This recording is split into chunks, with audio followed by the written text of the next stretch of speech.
Welcome to study law with Marwan. Study law with Marwan में आप सब लोगों को मैं बहुत खुशामदीद पेश करता हूँ। Today we will discuss very important topic. Today our topic is about fundamental right. आज हम fundamental right के बारे में बात करेंगे कि fundamental right क्या होता है और under the constitution of Pakistan 1973 के पाकिस्तान में कॉन्स्टिट्यूशन 1973 जो है उसने हमें फंडामेंटल राइट क्या क्या दिया है और हमारे जो फंडामेंटल राइट है वो क्या है under the constitution of Pakistan 1973। और ये भी हम डिस्कस करेंगे कि फंडामेंटल राइट और ह्यूमन राइट के दरमियान क्या डिफरेंस है। तो let's start our topic. First we will differentiate between the fundamental rights and human right, then we will go toward fundamental rights which is given by the Constitution of Pakistan 1973। Fundamental right क्या होता है?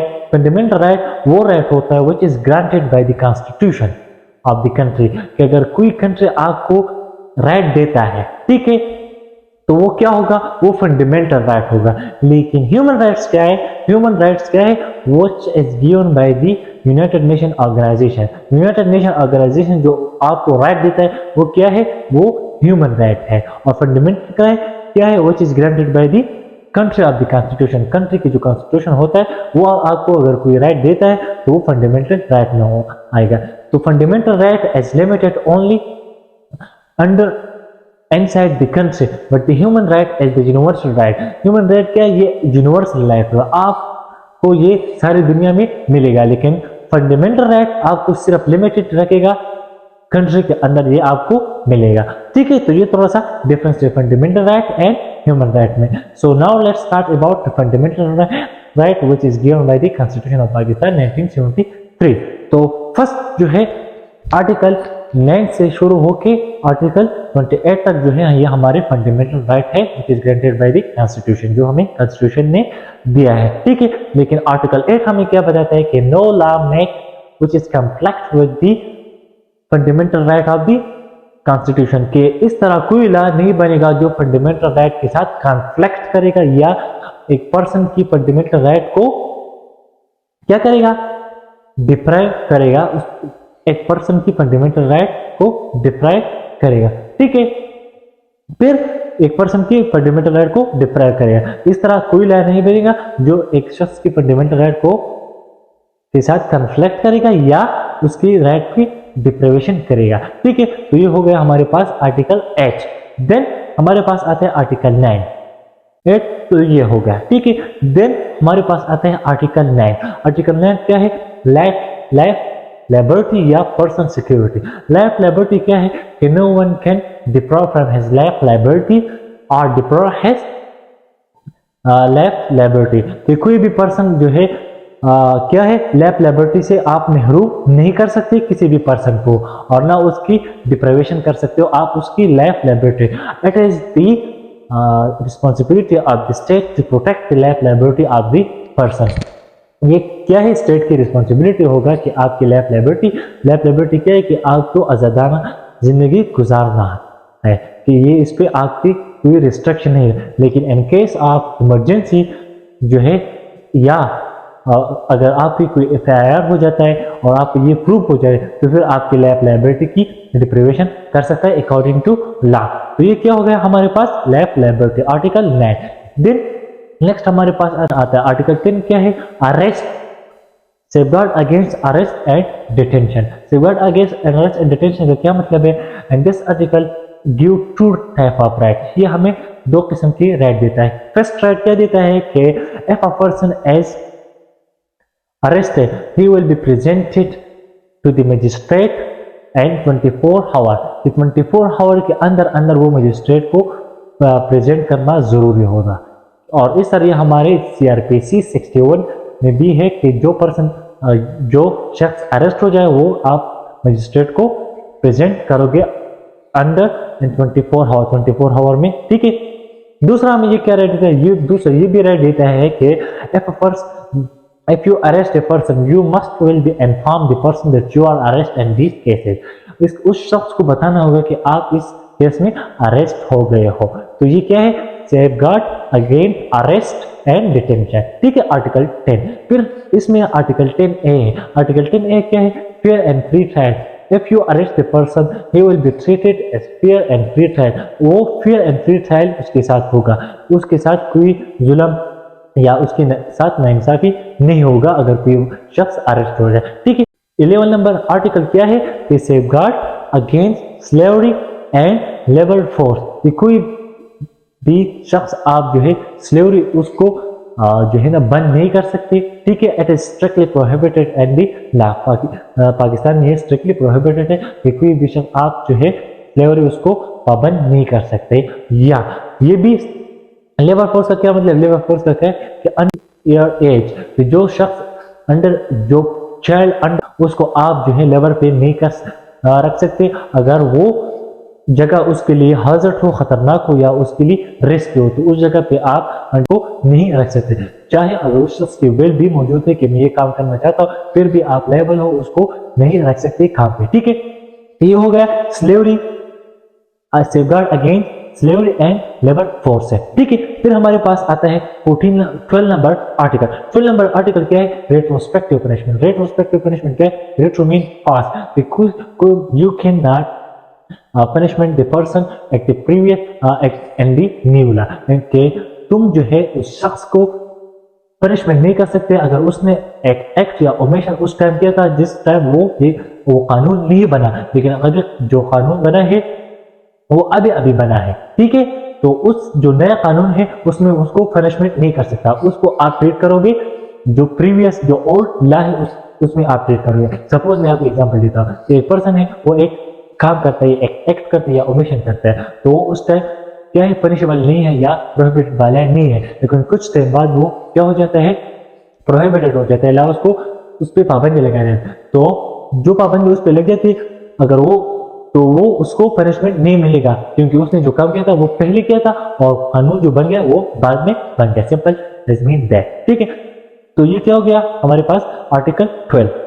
फिर हमारे पास आता है article 13। Article 13 क्या है? कि double punishment and self incrimination. Double punishment क्या है? You can not punishment the person at the same offence. जो हमारे सीआरपीसी 403 भी ये कहता है कि आप किसी भी शख्स को सेम ऑफेंस पे डबल इसको पनिशमेंट नहीं कर सकते। ये असल में जरदारी ने ये जो है बनाया था। जरदारी ने ये क्या किस तरह? क्योंकि उसने जो है सुप्रीम कोर्ट में जब उसको बुलाया कि आप ये केस है, तो प्रेसिडेंट ने उसको फॉरवर्ड किया, उसको माफ किया था अंडर आर्टिकल 45 के थ्रू। तो उसने फिर ये, तो लोग उसको बोले कि आप रॉबरी हो, आपने डकैती की, आपने चोरी किया, तो फिर उसने ये वर्ड यूज किया कि you can not punishment the person at the same offence. कि तुम इन लोगों को पता नहीं है कि कोई भी शख्स को जो है सेम ऑफेंस पे उसको डबल पनिशमेंट नहीं मिल सकता। और सेल्फ इंक्रिमिनेशन क्या है? सेल्फ इंक्रिमिनेशन ये है कि you can not compel the person, you can not compel the witness against himself. कि किसी भी शख्स आपको जो है, कोई भी शख्स किसी भी शख्स को आप क्या नहीं कर सकते? कंपेल नहीं कर सकते कि वो अपने खिलाफ गवाही दे दे। ठीक है, यह हमारे कानून शहादत में भी मौजूद है। तो 14 नंबर हमारे पास क्या है? Inviolability of dignity of the man. Inviolability dignity of the man क्या है? कि you can not violate the dignity of the man. एक शख्स की आप डिग्निटी वायलेट नहीं कर सकते। किस तरह नहीं कर सकते? क्योंकि ये डिफेमेशन है। तो इस पे हम आर्टिकल 14 से हम डिग्निटी डिफेमेशन की भी जो है डिराइवेशन कर सकते हैं कि आप किसी शख्स की डिफेमेशन नहीं कर सकते, या उस शख्स की प्राइवेसी को आप वायलेट नहीं कर सकते, या उस शख्स की आप जो है प्राइवेसी को खराब नहीं कर सकते, या उसकी डिग्निटी को या इज्जत को खराब नहीं कर सकते। ये हमारे पास हो गया आर्टिकल 14। नेक्स्ट हमारे पास है आर्टिकल 15। ठीक है, freedom of movement. Freedom of movement हमें क्या कहते हैं? You everyone has the right to freely you can move from where you want. ठीक है, कि आपके पास ये राइट है, आप फ्री हो, जिधर भी आप जाना चाहते हो जा सकते हो।